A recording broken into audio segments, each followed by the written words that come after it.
It is a great honor to be given this opportunity to share some messages from the Lancet Commission on Diagnostics, recently launched on 6th October this year. By doing so, I hope to provide a view of diagnostics in the context of universal health coverage through a global lens, which I believe is apt for International Pathology Day. Also, I hope that this will set the stage for consideration of the far-reaching scope of innovations, digital pathology, and artificial intelligence in addressing many of the challenges that will be brought up in keeping with the specific theme of International Pathology Day this year. So why a Lancet Commission on Diagnostics?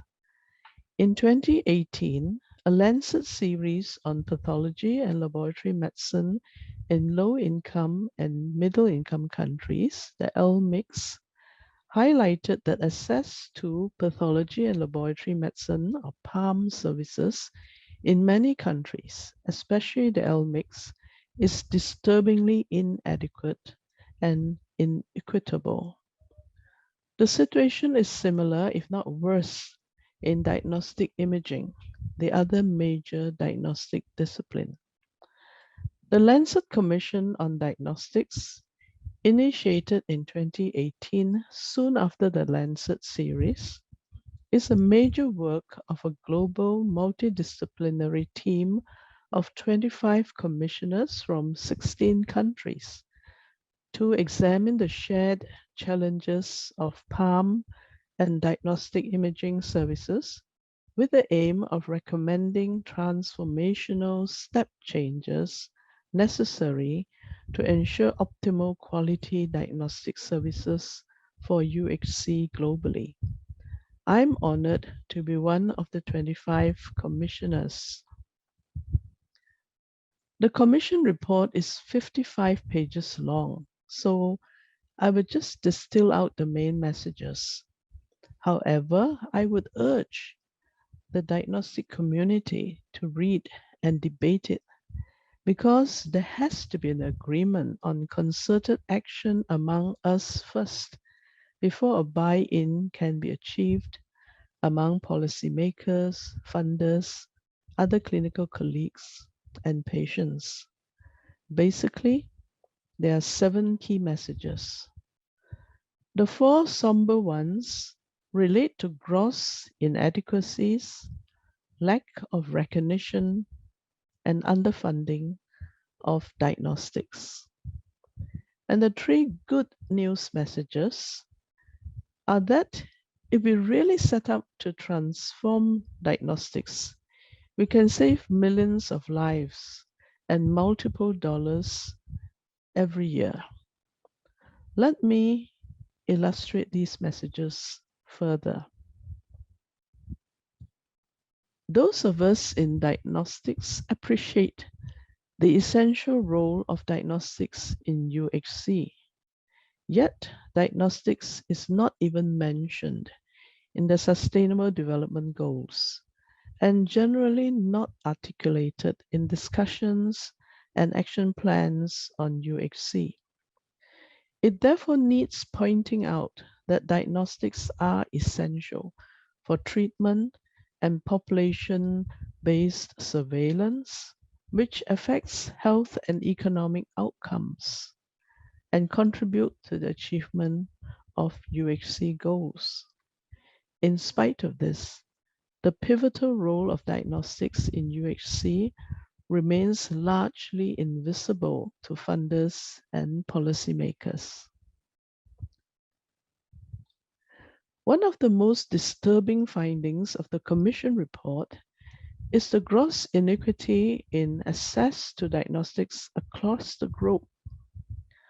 The heat map of Malawi and Senegal, as shown here, shows the percentage of population who have access to glucose testing within 2 hours of their homes.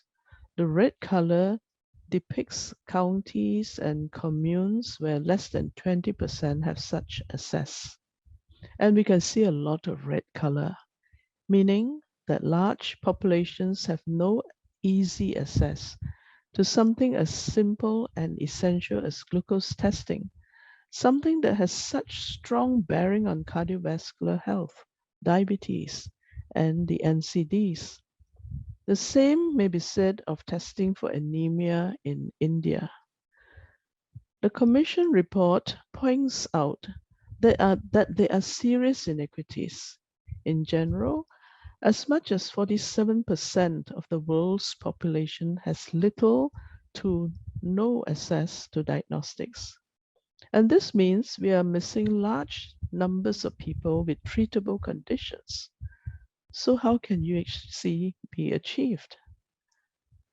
More importantly, it is the poorest people who have the least access, further exacerbating the inequities of healthcare.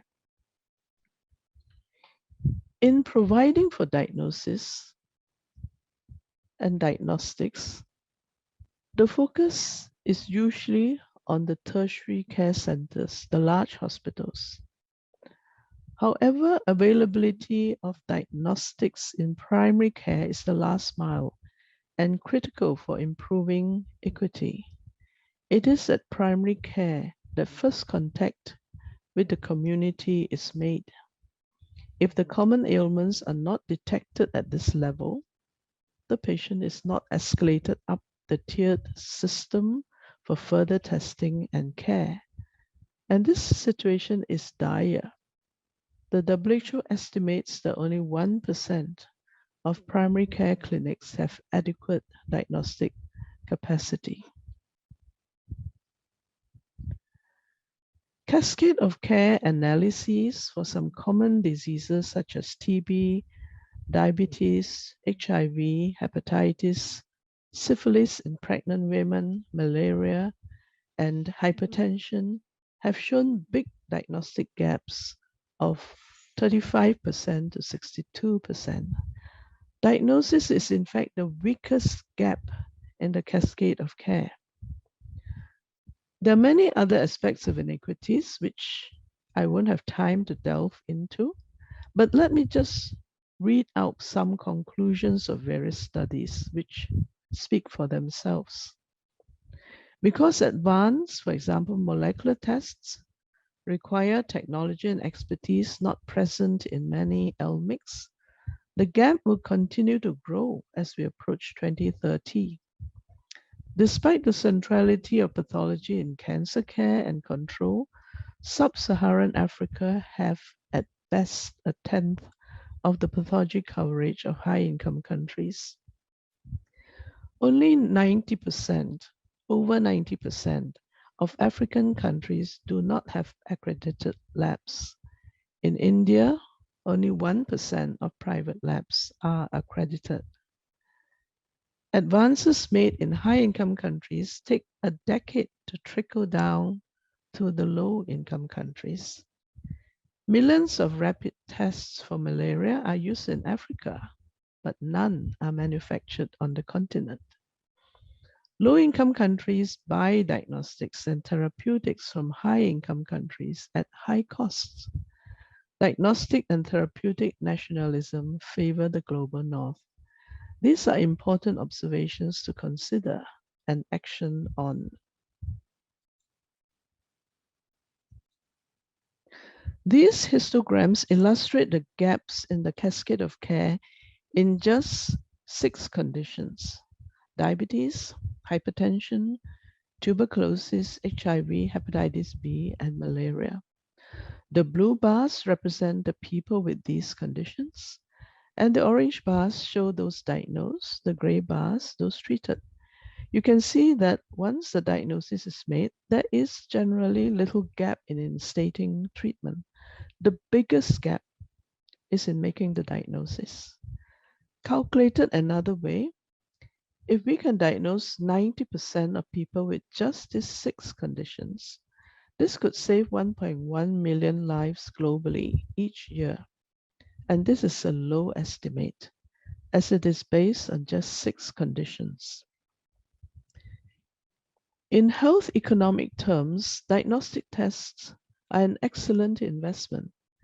This chart shows that for every dollar spent on testing for these conditions, as shown in the chart, the returns, the benefit cost ratio, are in the positive, with returns ranging from 1.5 to $24 for every dollar invested. In the past almost 2 years, the COVID pandemic has dominated every facet of our lives and conversations. We have all had to adapt to change at an unprecedented rate. One aspect that is a positive for diagnostics is an underscoring of the importance of diagnostics in UHC and the fight against the pandemic. Right from the outset of the pandemic, the cry was out for COVID testing. Where are the tests? Nations that had PCR technology could rapidly develop test kits based on the genomic information released by China, while those that did not have the technology or the capability had to rely on supplies from elsewhere or pay heavily for them. Then the question changed to what tests, PCR or antigen? What speed? What costs? Tests dominated conversations and decisions. Tests determine who to quarantine, who to treat, when schools, businesses, and borders open. Tests tracked the pandemic, provided surveillance for the variants. Never before did diagnostics gain such prominence. So now is an opportune time to bring about change in diagnostics. The Commission report makes 10 recommendations to accelerate change, 5 at national and 5 at international level. Although each are important in their own right, they're also highly interdependent. If implemented as a group, they can make substantial difference. Time does not permit to go into them in detail, but I will capture some salient features. At the national level, developing a national essential diagnostics list, prioritized according to burden of disease, is key. This list should address the diagnostic capabilities required by health sector level, which at primary care level, which at first level hospital, and which at referral hospitals, according to the conditions managed at that level. The provision of key basic diagnostics in primary care centers, the last mile, often the most neglected, will be crucial. Investing in infrastructure, workforce capacity and capability, and the quality and safety are aspects that those of us working in the diagnostic field are well aware of. So I will not expand on these in this forum, but they are not any less important. These remain extremely important to invest in and upscale in regions and parts of the world that are lacking in them. And note particularly that the shortfall in workforce is critical in many low-income countries, and that innovative approaches to address this is sorely needed.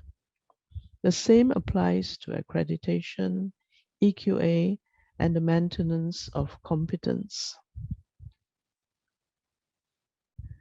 Equally important is the ability of diagnostics to rise to the occasion when challenged by dire circumstances.